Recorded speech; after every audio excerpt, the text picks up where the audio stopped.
आज हम उस पॉडकास्ट के बारे में बात करने जा रहे हैं जो 5-6 दिन पहले हुआ है, जो कुछ समय पहले ब्राह्मणवाद के नारे लगने पर हंगामा हुआ था।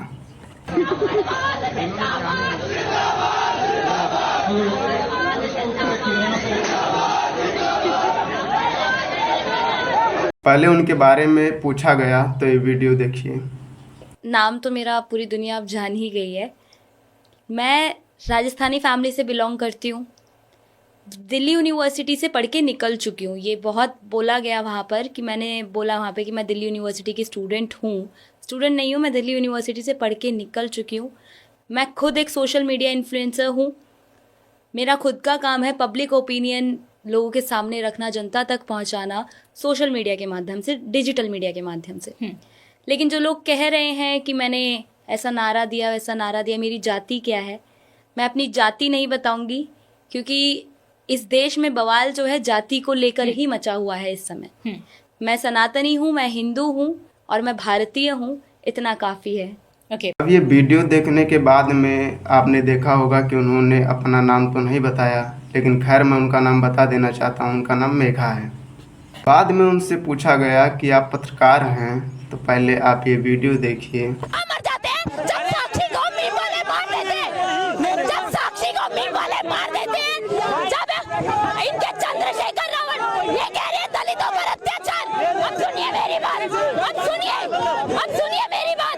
आप लोगों ने इनकी मानसिकता देखी, सबसे शर्म की बात। ये वीडियो देखने के बाद में तो हमें ऐसा पता चला कि पत्रकार का जो काम है वो इस तरह नहीं होता है कि जो सवाल करने के बजाय खुद जाके माहौल ख़राब करे। फिर उनसे पूछा गया ब्राह्मण, क्षत्रिय, वैश्य और शूद्र के बारे में, जो कि उनको पता नहीं था, और आप ये वीडियो देख सकते हैं। तो आपको लगता है कि मनुस्मृति में ऐसा था कि कोई सुबह में ब्राह्मण है, दोपहर में क्षत्रिय, शाम को वैश्य, सनातन धर्म में ऐसा है मैम। और सनातन धर्म को डिस्क्राइब करने के लिए आप जितना पढ़ेंगे, आप धर्म शास्त्र का नाम बताइए। सनातन धर्म को डिस्क्राइब करने के लिए आप जितना धर्म शास्त्र पढ़ेंगे उतने कम है मैम। एक भी धर्म शास्त्र का नाम बताइए जिसमें आप जो बोल रही हो वो परिभाषा हो। ये सनातन धर्म में ही है मैम। आप इसमें धर्म शास्त्र को कैसे जोड़ सकते हैं? नाम बताओ। वेद पुराणों में हर जगह ये चीज है। वेद में या पुराण में? वेद में तो किस में, किस उपनिषद में, और पुराण में तो किस पुराण में? वेद पुराण मैंने पढ़े नहीं है, जहाँ मैंने अपने पेरेंट्स से सुना है। कैसे दे रही हैं? जो मैंने अपने पेरेंट्स से सुना है, जो मैंने अपने धर्म गुरुओं से सुना है। आप इस तरह से सार्वजनिक मंचों पर परिभाषा दे रही हैं? आपको ज्ञान ही नहीं है। जब आपने उपनिषद पढ़े हैं? मैंने नहीं पढ़े हैं। आपने मैं ये चीज ओपनली है नहीं पढ़े हैं। एक भी नहीं पढ़े हैं? नहीं पढ़े हैं। मैंने सारे उपनिषद पढ़े हैं और मैंने सारे पुराण पढ़े। आई रिस्पेक्ट मैम, ठीक है। अब हम बात करें इस पर, या आप इसको विड्रॉ करना चाहेंगे? नहीं, अगर मुझे नहीं बात पता करेंगे, मैं पूरी डिटेल के साथ और जितने श्लोक हैं उनके साथ, उदाहरणों के साथ आपको बताऊंगी। आप मनुस्मृति का सपोर्ट। उनसे पूछा गया कि आप मनुस्मृति को सपोर्ट करती हैं, तो वो झूठ बोलने वाली ही थी कि उससे पहले श्वेता मैम ने कोट कर दिया। उसके बाद उनका झूठ पकड़ा गया। आप ये वीडियो देख सकते हैं। करती हैं, आपने मनुस्मृति पढ़ा है? मैंने मनुस्मृति पढ़ा है। जो बोलोगी किताब में उसी से सवाल करूंगी। आप बताओ।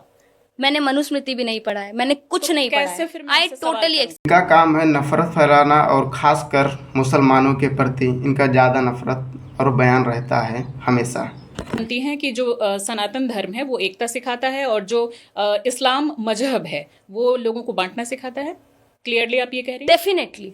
इस पर आप कायम हैं? कहना है कि मुसलमान किसी भी हिंदू भाई को नारे के लिए ज़बरदस्ती करते हैं बोलने के लिए, जबकि ये वीडियो क्या है?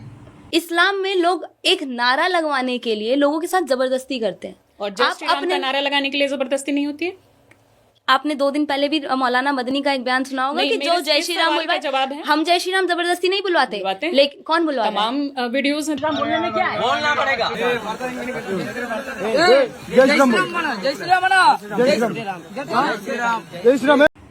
किसी एक को गलत ठहराना ये समझदारी नहीं है। दोनों पक्ष को देखना जरूरी है। बाद में इनसे पूछा गया कि अनुच्छेद 25 क्या है, उसके बारे में आप बताइए। तो इनको मालूम नहीं था, लेकिन ये फिर भी समझा रही थी। लेकिन उसके बाद इनको सही तरीके से समझाया गया। ये वीडियो आप देखिए।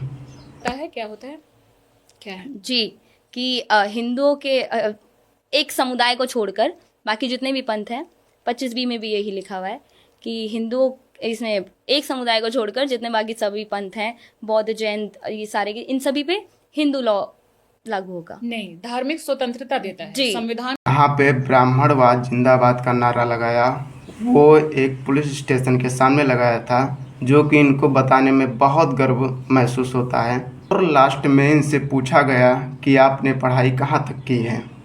आपने स्टडी कहाँ तक की है? मेरी ग्रेजुएशन कंप्लीट है, ग्रेजुएशन पॉलिटिकल साइंस से। Political science. आपका करेस्पॉन्डेंस से किया या डेली आप कॉलेज जाके करती थी पढ़ाई? करस्पॉन्डेंस से, क्योंकि मैं उस टाइम पे प्रोडक्शन का भी कोर्स कर रही थी, ये भी लोगों को नहीं पता है। मुझे लगता है हाँ। कि आपको एक बार फिर से सही तरीके से पढ़ाई करने की जरूरत है। आप जिस मुझे तरह से मुझे वो संविधान को पढ़ाई लेकर करनी के ही वो- नहीं है मैम। तो आप जब पढ़ाई का हिस्सा, आपका पूरी तरीके से अभी मानसिक विकास नहीं हुआ है, स्टडी करो, नहीं तो आप मुझे संविधान मंजूर को है। नहीं मानोगी तो मुझे कैसे इस मंजूर देश है। में एक सही नागरिक के तौर पे रह मुझे पाओगे? मंजूर है। आप स्टडी करो। वो लोग